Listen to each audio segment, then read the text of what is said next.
So at this point, we have learned how to do double integrals, but we've only considered double integrals over rectangular coordinates. And sometimes rectangular coordinate system isn't the best system to use when evaluating double integrals. So let me give you an example. Okay, so here we are finding the volume of this surface above the xy plane, right? So this is a upside down paraboloid. We're just taking a portion of it above the xy plane. We're looking in particular at the volume over a circular region, a half circle. Okay. Now we can evaluate this using using our standard rectangular coordinate system. It actually wouldn't be too bad of a problem. Okay.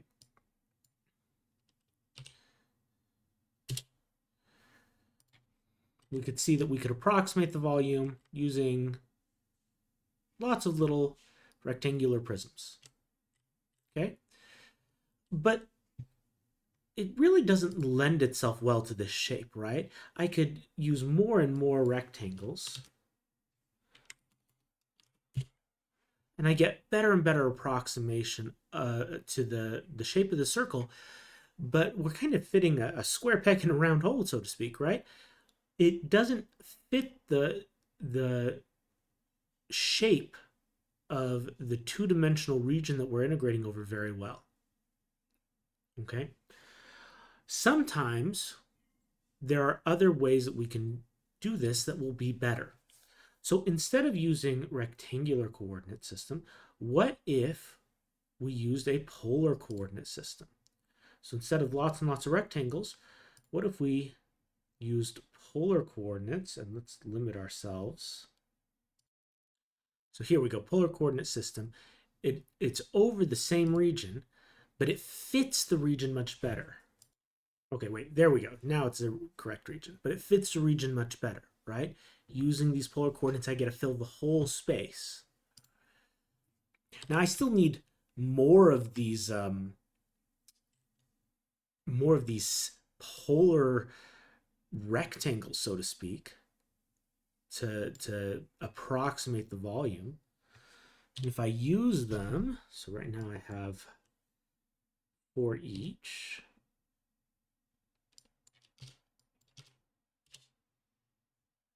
Okay. We can really do a pretty good job of approximating the volume. So it fits the shape much better. And we'll find that using polar coordinates in certain situations will actually make the integration much easier too. Okay, because it'll just be a more natural fit to the geometry of the problem. All right. So let's talk about what this actually looks like. All right. So the idea here is that instead of lots and lots of little rectangles, we're going to break it up into polar regions. So we're in the xy plane, but I'm going to break it up using polar coordinates instead of lots and lots of little boxes. Okay, so r determines our radius. So these circles represent circles of different radiuses.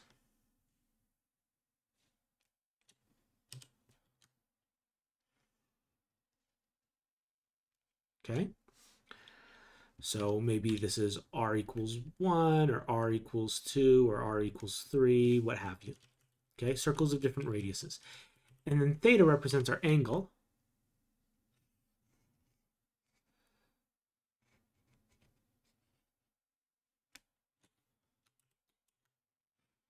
So these straight lines could represent different angles.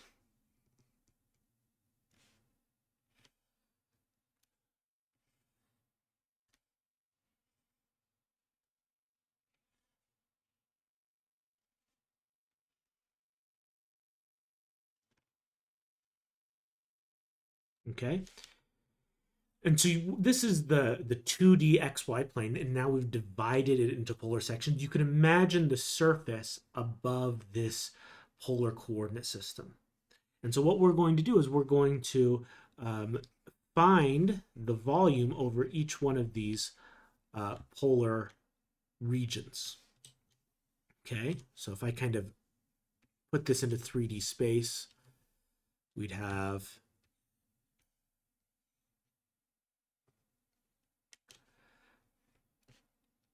our base here a little differently.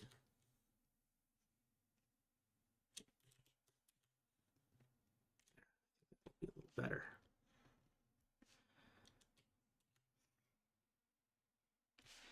And then we multiply it by height.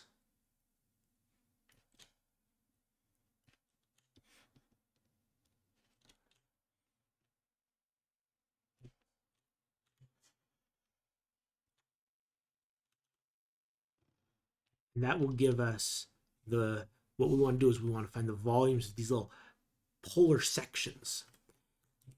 Okay? The height will be an approximation of the height of the surface, whatever the surface is. Okay, so maybe we hit the surface right here, and so it would be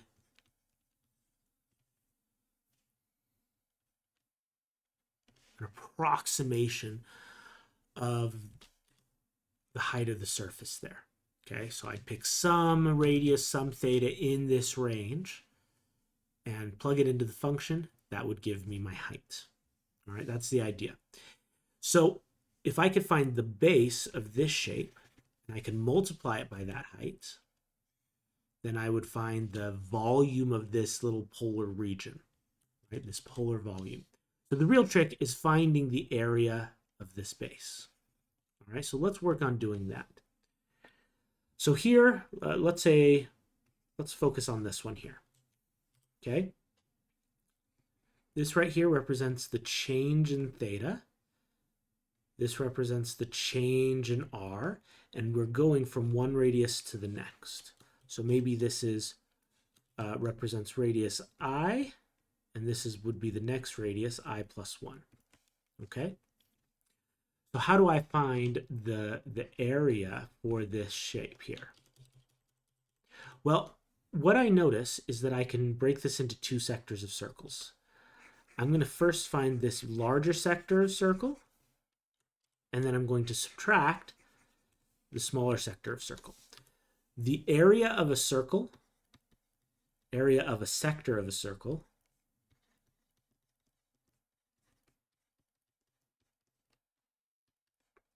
is half of the angle times the radius squared. Okay, half the angle times the radius squared. We actually are pretty familiar with this, so you may not think about it. If you go all the way around the circle, then you'd be going an angle of 2 pi, right? So if you plug in 2 pi here, 2 pi over 2, that's pi r squared, the area of a full circle. Okay, so all we're doing is we're just limiting ourselves. Instead of going all the way around to 2 pi, we'd be limiting ourselves to only the angle that we were interested in. Okay, so in particular, if we want this larger circular radius, okay, this larger sector, the radius to that outer point is Ri plus 1. Square it. I need the theta. The theta is our delta theta. It's our change in angle. So delta theta 1/2. So that's going to be the area of that larger sector of circle. And now I'm going to subtract the excess, that smaller sector of circle, which is the exact same thing, but with the smaller radius. Okay, so I have the same angle, delta theta. I just have the smaller radius Ri squared. Okay? That is the area of this region right here. Okay, that'd be the area of one little polar rectangle.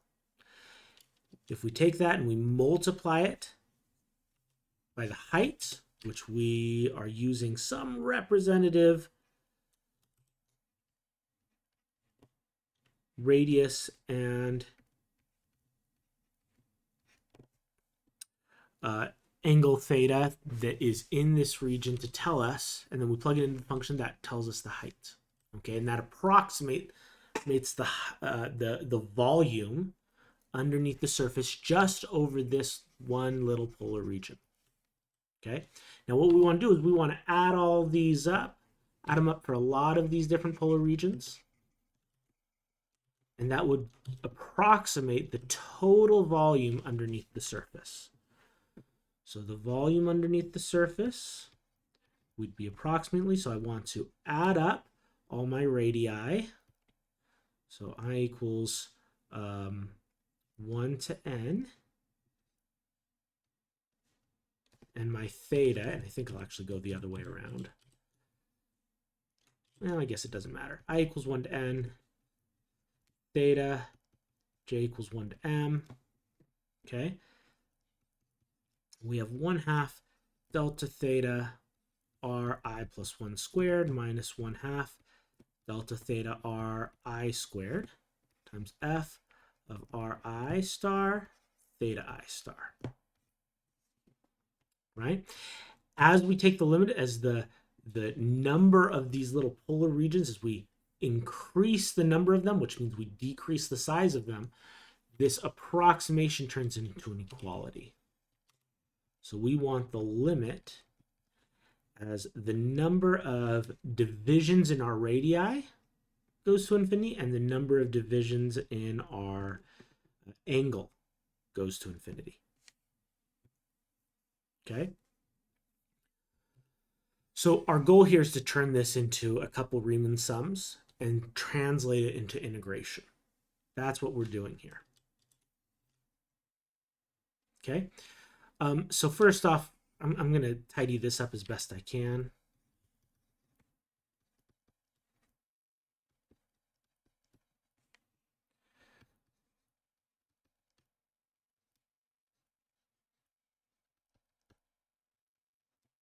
So I'm going to pull out the 1/2 delta theta, which they have in common.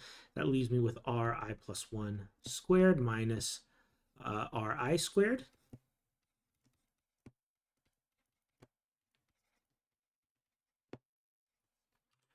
This is a difference of squares, so I'm going to factor that because I got a delta theta here, but I also want a delta r to turn this into a Riemann sum.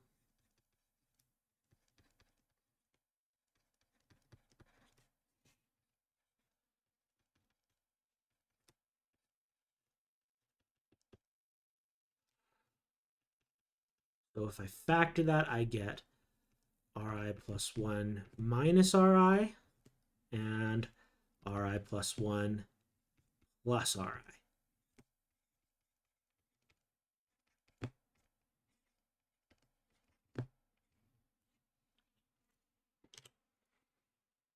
Okay, we're almost done. That's just the difference between one radius and the next. That's the change in the radius. That's delta r. So limit as n goes to infinity, m goes to infinity. And I'm almost done here, so I'm going to rearrange things here.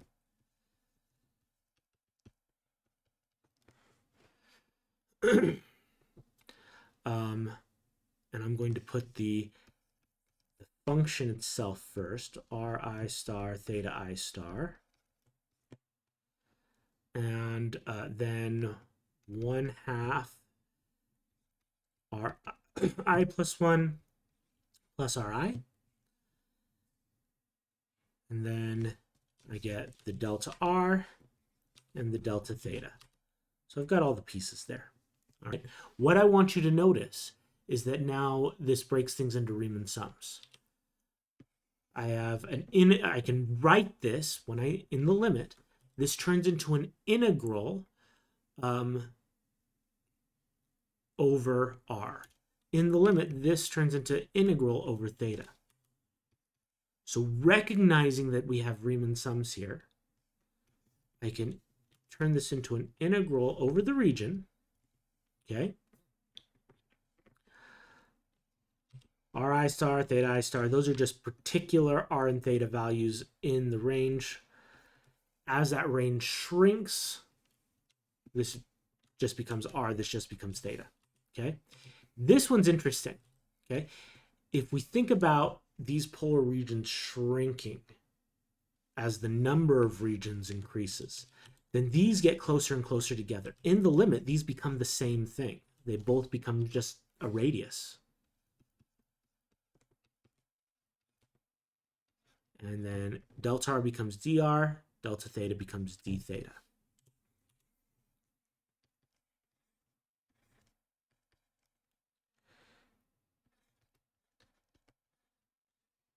So notice 1/2 of r plus r, that's just r. Okay. What we have done is we have derived a form for using polar coordinates to find the volume underneath a surface. Sometimes polar coordinates are going to be very, very useful. They're going to make things a lot easier. So hopefully this kind of made sense. If not, it's not the biggest deal in the world. Here's the punchline. When using polar coordinates, we add an extra factor of r into the integrand. Okay, this is effectively a multivariable substitution. And just like how when we change from dx to du, we often end up with something extra, right? Here, when we change from dx dy to dr d theta, we end up with an extra factor of r. So whenever you integrate using polar coordinates, you need to throw in an extra factor of r to make the integration work. So let's take a look at an example. We want to find a double integral over region D. Okay, so good first step, let's draw out region D. Let's see what we're dealing with here. All right, and we have all xy such that x squared plus y squared is less than or equal to 25. So that's going to be the inside of a circle of radius 5.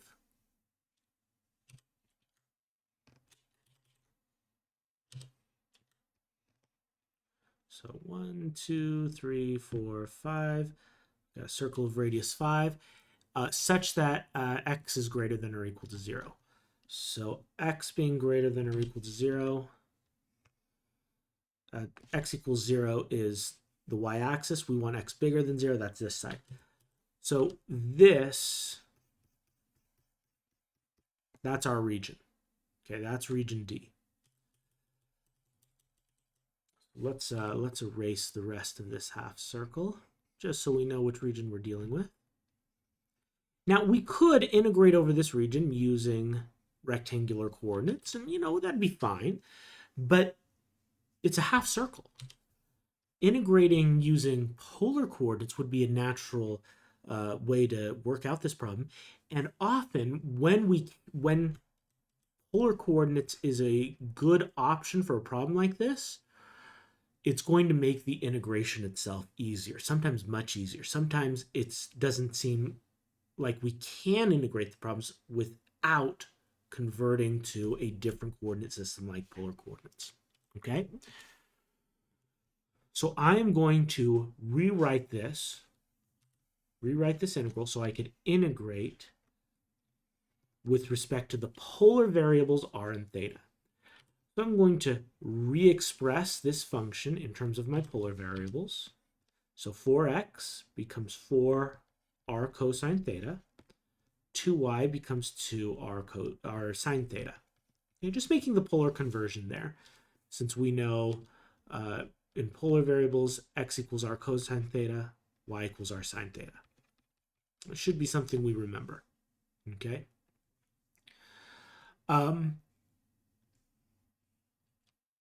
Because we are converting to polar coordinates, we also need that extra factor of r. And then we want to integrate with respect to r and theta. When integrating with polar coordinates, we pretty much always integrate with respect to r first and then integrate with respect to theta. It's theoretically possible to do it the other way around, but you'll probably end up confusing yourself. Okay? It's usually easiest to integrate first with respect to r, then with respect to theta.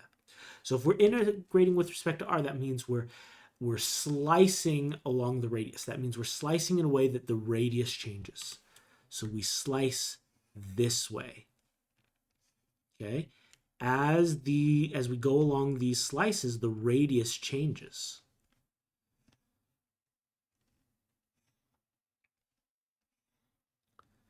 So we're holding theta fixed.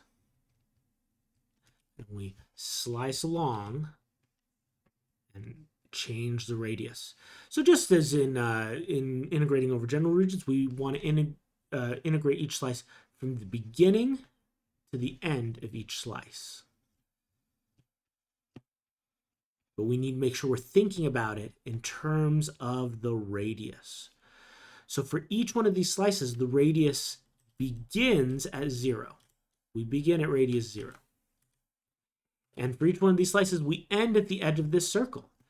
The edge of this circle is a circle of radius 5. Right? We were only interested in x squared plus y squared being less than or equal to 25. This boundary is the boundary of that, where it actually equals 25. If we convert to polar coordinates, we get a circle of radius 5. So our radius goes from 0 to 5.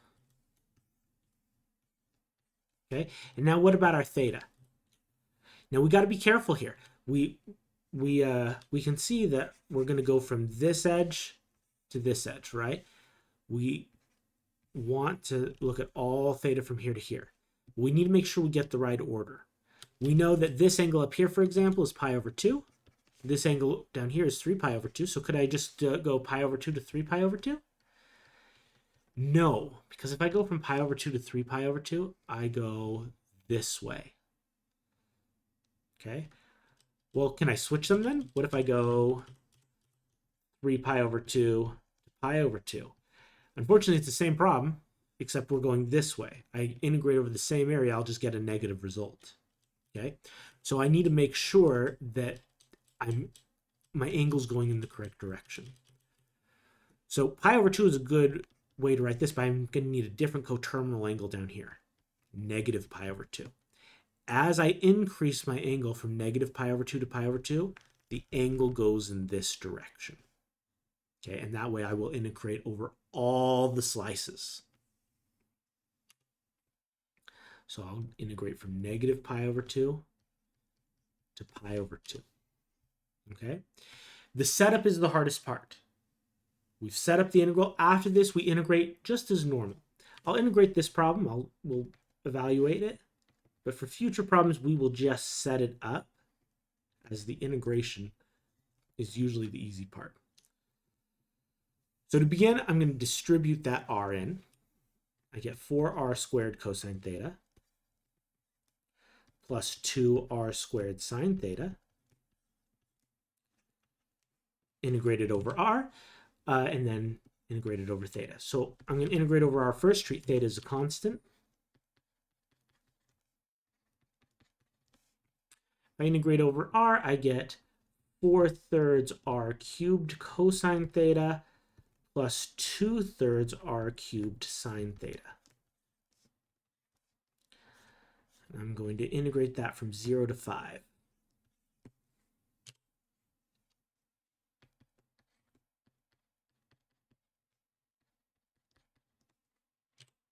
Okay, and so I get, if I plug in 5 cubed is 5 times 5 times 5. 5 times 5 is 25 times another 5, that's 125. So I get 125. 125 times 4 is 500. So I get 500 over 3 cosine theta plus, and if I plug in 5 here, again, 5 cubed is 125 times 2 is 250. So that'll be 250 over 3 sine theta. Okay, so that's the top limit, and then I subtract the bottom limit, but we could see if we plug in 0, we will definitely just get 0, right? Everything will be multiplied by that 0. So I'm not even going to bother writing it. We want to now integrate this with respect to angle theta.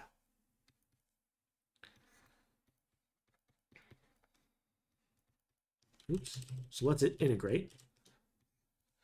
500 over 3 cosine of theta. I keep my constant, 500 over 3. Integral of cosine theta is sine of theta. Okay. And then 250 over 3, keep that. And integral of sine of theta is negative cosine theta. And I'm going to evaluate that from negative pi over 2 to pi over 2. Okay, so top limit first, 500 thirds, sine of pi over 2 minus 250 over 3 cosine negative pi over 2 minus, whoops, that should still be positive, minus, now plug in the bottom limit of integration, 500 thirds sine of negative pi over 2 minus 250 over 3 cosine of negative pi over 2. Okay. Sine of pi over 2 is 1. Cosine of pi over 2 is 0. Sine of negative pi over 2, that's negative 1. Cosine of negative pi over 2, that's 0. And so I could see very quickly I will get 500 thirds here. This goes away. And then minus negative 500 thirds here. So I'm going to add, well, minus negative 500 thirds. And so I add them together to get 1,000 over 3. That is the volume underneath the surface, underneath this half circle. Okay. Now, again, you could try to do this in rectangular coordinates. And in this particular problem, I don't think it will be too bad. It actually might be worse than I'm thinking. But give it a try. No matter how you do it, it will definitely be worse than this. Okay, this was actually pretty nice. The limits of integration, nice whole numbers. I didn't have to use any variables in my limits of integration. So the integral was really nice and straightforward, actually. Okay, so in your own time, give it a try in rectangular coordinates. See how it goes. You'll find that this particular problem would be quite a bit harder because it doesn't lend itself to rectangular coordinates. This is a problem that is great for spherical coordinates because, or I'm sorry, not spherical coordinates, polar coordinates, because we're integrating over a polar region, a part of a circle. Whenever we deal with that kind of geometry, polar coordinates are often a great approach. Let's take a look at another example. The very first thing I want to point out is that we do not have the tools to evaluate this integral in rectangular coordinates. It's not even an option, okay? And this is even before we look at the region over which we're integrating. If we just look at this, if I were to integrate first with respect to x, what would be the cosine of x squared plus a constant? I don't have the tools to integrate that. I know how to take the cosine of x, the integral of the cosine of x. I could even take the integral of the cosine of maybe like x plus 2, x plus a constant, but x squared plus a constant, I don't have the tools to do that. I could maybe use the u substitution if I had an extra x lying around out here, right? Then I could make u equal to cosine plus, or equal to x squared plus y squared. Take the derivative with respect to x, I get 2x, and I could swap out x dx with du over 2, right? I can't do that, though, because I don't have that x. This integral is essentially impossible in rectangular coordinates, okay? But maybe we could use polar coordinates. In fact, if we look at this, hopefully you look at this and you think polar coordinates might be a good option here. Even before you look at the domain, if you look at the integrand, we have x squared plus y squared. And we know that r squared is equal to x squared plus y squared. And so that would simplify that integrand quite a bit and may make this much more reasonable to evaluate, okay? So, as usual, we'll start by graphing the region over which we're integrating.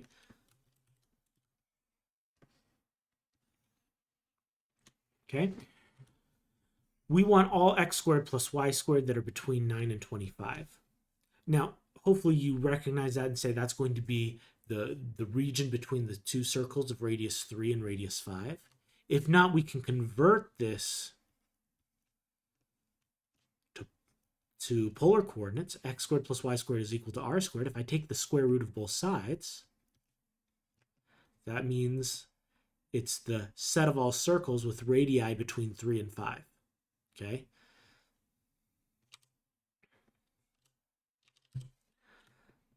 So here's a circle of radius 3. Here's a circle of radius 3, 4, 5. Now I want this region here, this kind of donut shape, this annulus shape. Even if the integrand was cooperative, and we've already talked about how this is not a good integrand for rectangular coordinates, this region would be very unpleasant to integrate with over rectangular coordinates because I'd have to slice it up either horizontally or vertically, and I'd have to break it into a lot of pieces. If we just look at this 1/4 of a circle, I'd have to say I integrate first with respect to y, slice it up vertically. Great, I'm between the two circles, but what's this? Now my bottom edge is actually, I can go further. Whoop. My bottom edge changes from the top of this circle to the bottom of this circle, right? And so that's two regions in rectangular coordinates. And then I'd have to do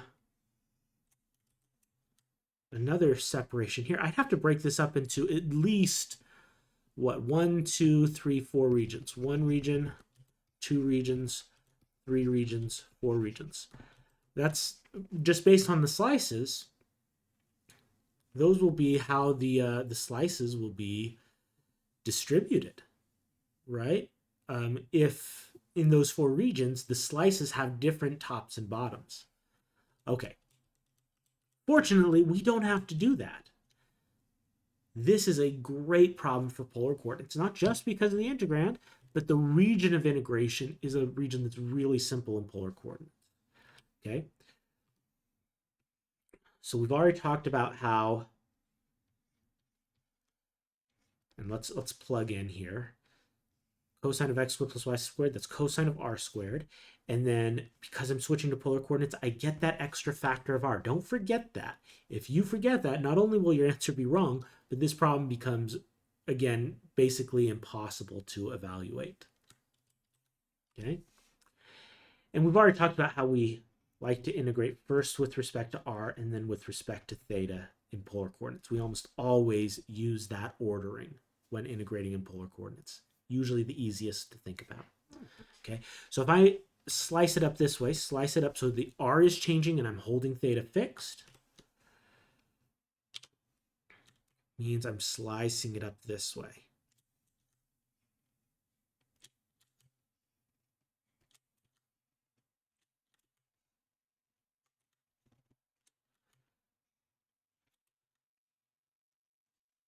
Okay, and you get the idea.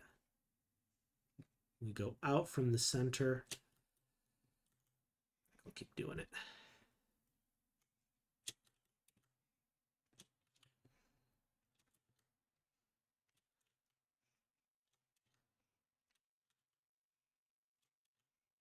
Okay, and of course I've only drawn a finite number of them. Really, there's all these slices, and we're going to add them all together. But here's just a representative sample of some of those slices.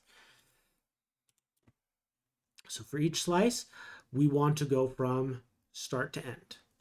Start to end. Okay? For every single slice, it starts on the edge of the inner circle, the circle of radius 3, and it ends at the edge of the outer circle, the circle of radius 5. And that's great because we are describing our limits of integration in terms of radii. So we start at a circle of radius 3. We end circle of radius 3. We end at a circle of radius 5. That's true for all of our slices. Okay. And hey, those limits of integration are really nice. No variables in those limits of integration. So, and we only have to do one region when we're in polar coordinates.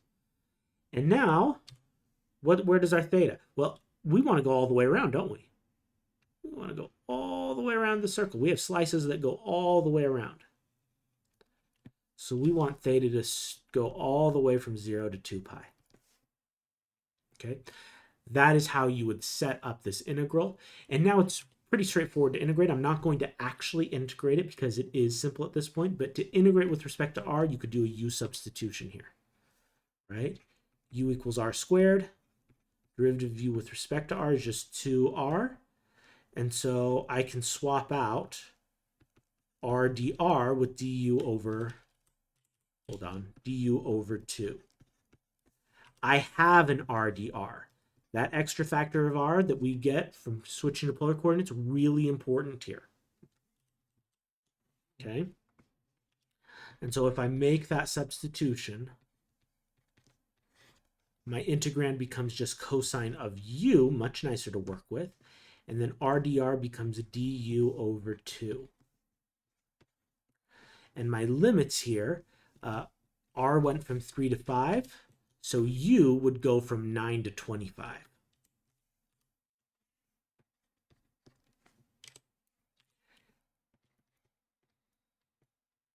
And I'll stop there. I'll leave you to do the rest if you want to. Hopefully you see the process. Let's take a look at another example. Here we want to find the area inside the circle x squared plus y squared equals 100 and above the line y equals 8. So this problem is interesting for a couple reasons. First off, it's asking for an area, not a volume. Double integrals tell me volume. What is area doing in this section? So we can actually use double integrals to find area if we think about it in the right way. Okay? The idea is this. If I want to find the volume of some shape, okay, some cylindrical shape,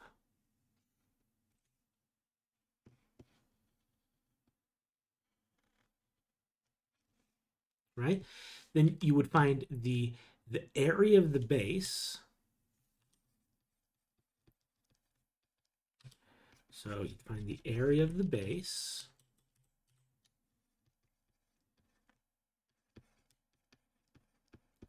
And then you multiply it by the height.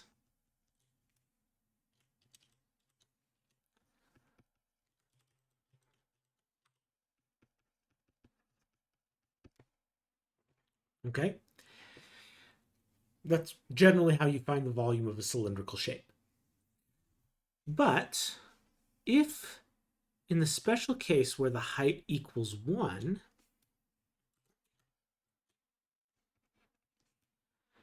then so if this is 1, then the volume would just be equal to the area of the base. Right? So if we take the double integral of some region D and we integrate over 1,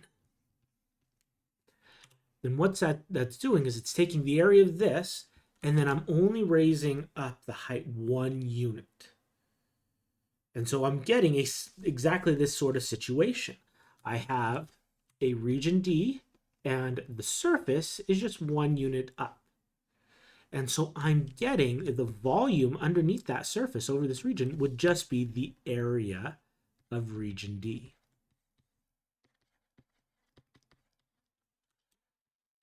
So I can always find the area of a region by just taking a double integral of 1. All right, so that's what we're going to do here. We are going to find the area of our region by just integrating the function 1. All right, so the real trick here is what's the region we're dealing with? Okay, so let's sketch it out.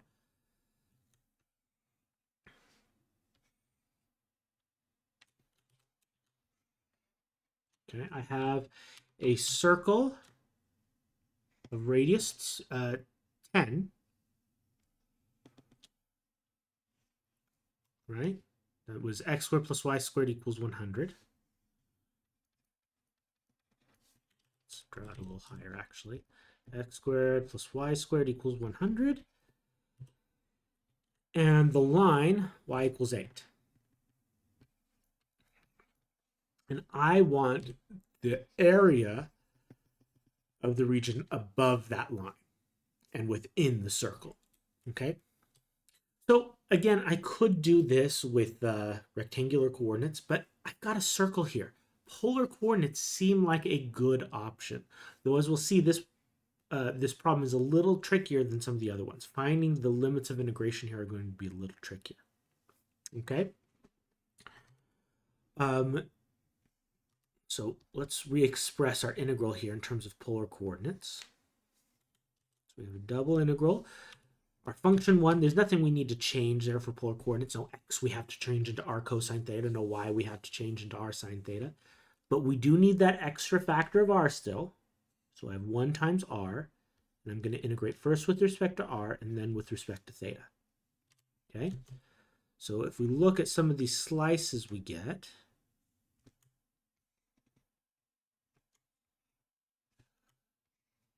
in this region,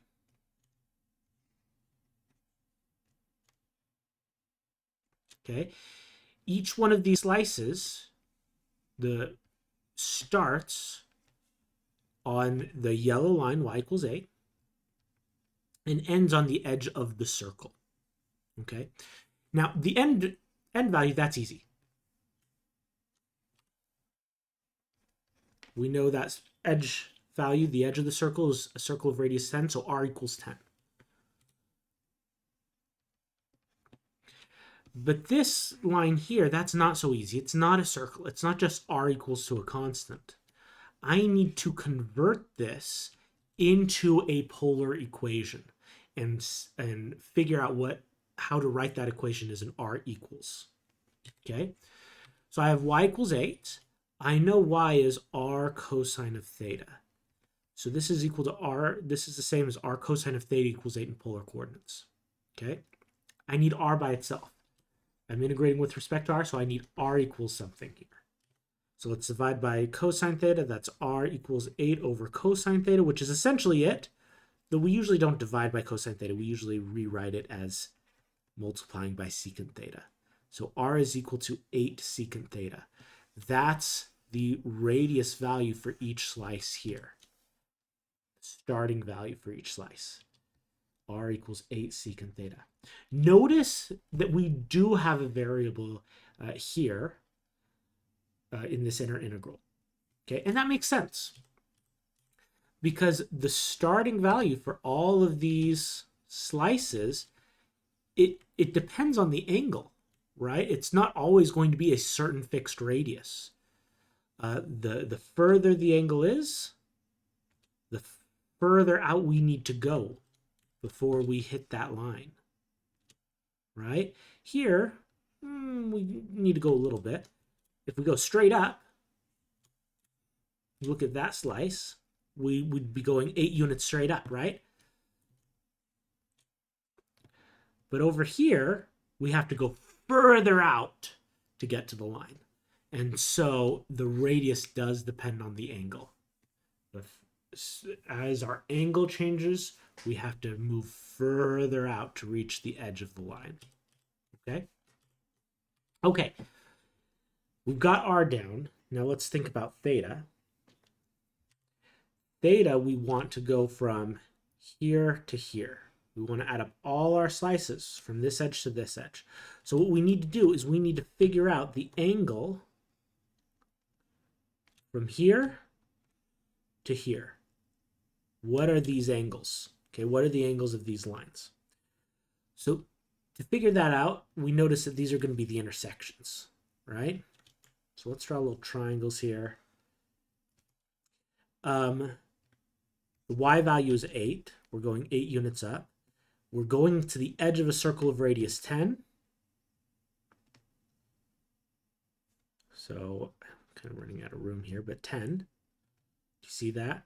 Because this is where the circle and the line intersect. So we're going, the y goes up 8 units, the r goes out 10 units. And so so the theta I want here, the initial theta, let's say theta 1, this one, I can use this triangle to find that theta. Specifically, I see that sine of theta, of that first theta, theta 1 is opposite over hypotenuse, 8 over 10 or 4 over 5. Okay, so what I want is the arc sine of that.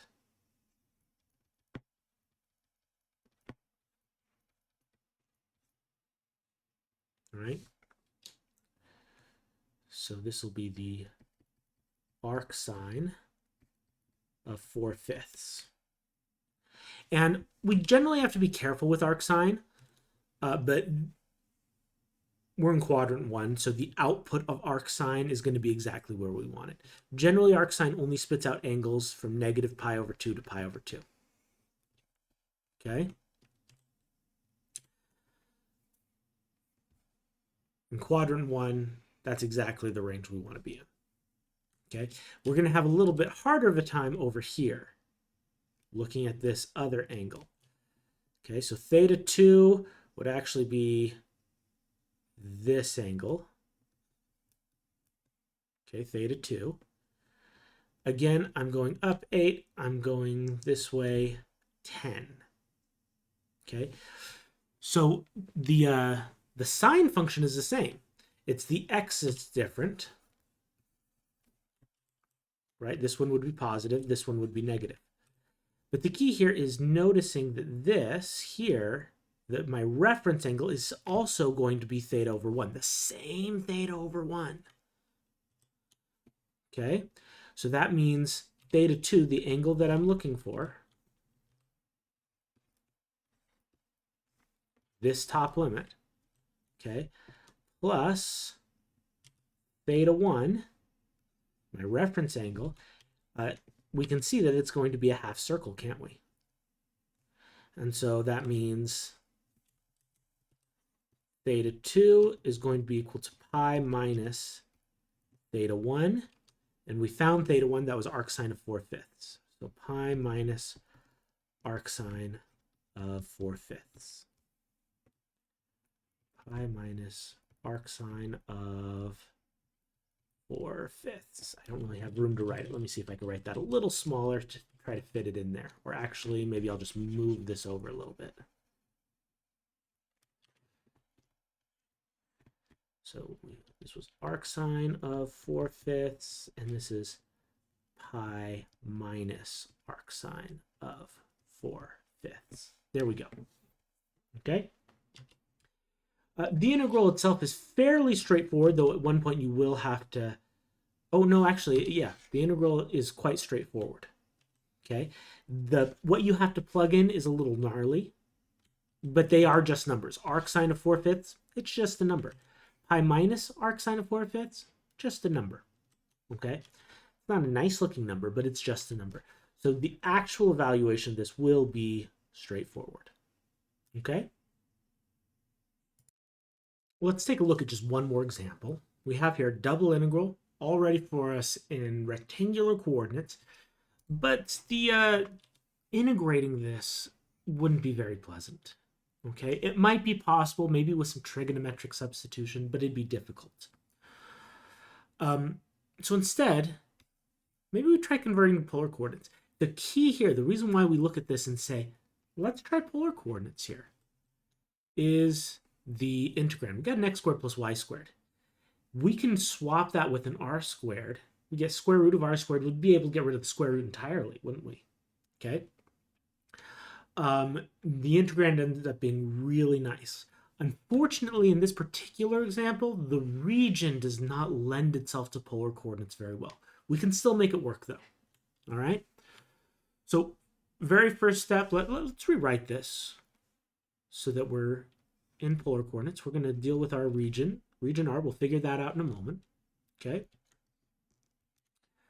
Square root of x squared plus y squared, that becomes square root of r squared. Converting to polar coordinates, I get an extra factor of r. Okay? In this case, yeah, I'll do that. In this case, square root of r squared, that's just r. And then I've got an r in the numerator, they're going to cancel. So this is just 1 dr d theta. That's a much nicer integrand to work with. Okay, now let's see what happens with our region. Okay, so first let's grab our bounds. So I need to grab the bounds from the original integral in rectangular coordinates. So looking at the integral, I'm going to have y equals x squared and y equals x.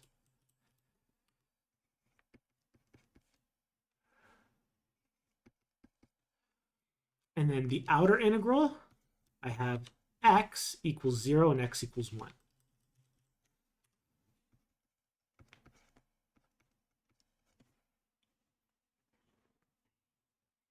Okay?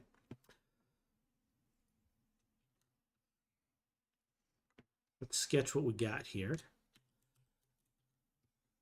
We'll just be limited to the first quadrant, so I'll focus on that. Let's set this equal to 1 just so we have enough space here. Okay, so y equals x squared. That's just your usual standard parabola here.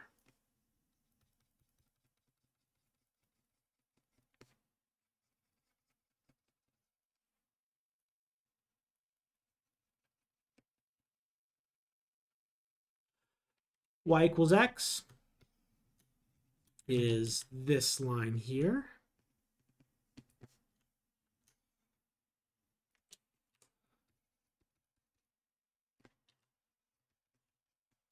And then I have x equals 0 and x equals 1. So x equals 0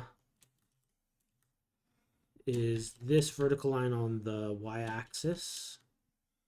There we go. X equals 0 and x equals 1 is right here, and they just happen to intersect there also. Okay. When doing this, you should always confirm the intersection point, and we can see that, right? It looks like they intersect at 1, but if I plug in 1, I get the same y value for both. It is the same point. Okay? All right. Which means this region is the region I'm integrating over. Notice this region right here, it isn't actually a region, right? The axis isn't a boundary. So mentally erase that axis. Okay.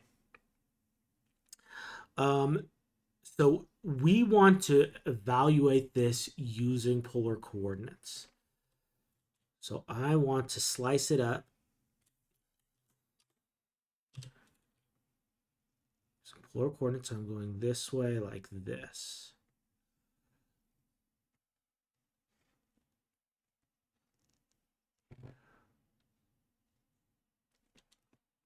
Okay. That's how I slice it up. The beginning of each slice, we can see it has radius 0. That's the easy part. So let's start finding those limits of integration. When I have 1 dr d theta, I can often just leave off the 1, just write dr d theta. Okay, so the limits of integration with respect to r equals 0 is the starting point for every single one of those slices. Every single slice starts at the origin with radius 0. The edge of each slice will be where it hits the parabola, right? Y equals x squared. So I need to convert the equation of the parabola into a polar equation that I can write as r equals something. Okay, so y equals x squared. Y is r sine theta. And x squared is r cosine theta. I square that, so I get r sine theta. Then make sure you square everything inside those parentheses. So I get r squared cosine squared theta. All right, now I want r by itself. And I do not want any r's on the other side of the equation. So what I notice I could do here is I could divide both sides by r. That'd get rid of r on this side, move it to the other side, and then I'd only have one r to worry about, right? That r would cancel. This r cancels with one of those r's, just the one r left. But I don't want the cosine squared theta over there either, so move the cosine squared theta over. So I get r equals sine of theta over cosine squared theta. Okay, and technically we're done. That's the upper limit of integration. But we can write this a little nicer. Okay, sine over cosine is tangent. Now that uses up one of the cosines. Sine over one of these cosines is tangent. I still have one more cosine in the denominator. Cosine in the denominator means I have a secant in the numerator. So sine over cosine squared is the same as secant tangent. Okay, that's my upper limit of integration. Secant of theta, tangent of theta. Okay. All right, so the r's are done. I've integrated with respect to r. Now I just need to find the angle those slices sweep. So it will start wherever this last slice is down here.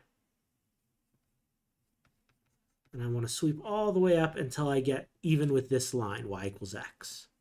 Okay? So let's start with the slice way down here at the bottom. How far down do we go? I could see that as I go down, my angle is decreasing. But how much does it decrease? Well, if we zoom in,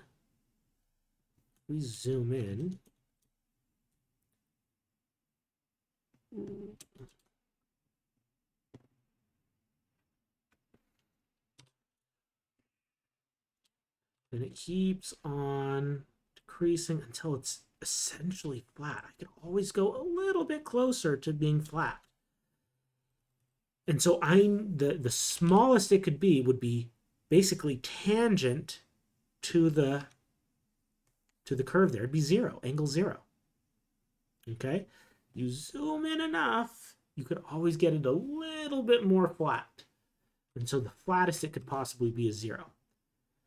And then it goes up until the angle is even with this line, the line y equals x. Okay? So I need to find what that is in terms of theta. So y equals x is r sine theta equals r cosine theta. Divide both sides by r cosine theta. The r's would cancel, and I get sine over cosine is tangent. On the left, I get 1 on the right. Okay? So theta is going to be arctangent of 1. And if you know your tangent well enough, you'll know that's going to be pi over 4. And we're in quadrant 1, so we don't have to make any adjustments. It really is arctangent of 1. So I'm going from 0 to pi over 4. Okay? So that's the setup for the integral. After that, it's pretty straightforward. We should know the antiderivative of secant tangent. Okay? And yeah, it'll be an easy integral from here. Much different from what we started with. This, give it a try. Try to evaluate it. It is not an easy integral. So sometimes using polar coordinates is going to make things really easy, even though the region itself didn't lend itself well to polar coordinates, the integrand did. And so that was enough. This problem is a lot easier in polar coordinates, even though it's not really a polar-friendly region.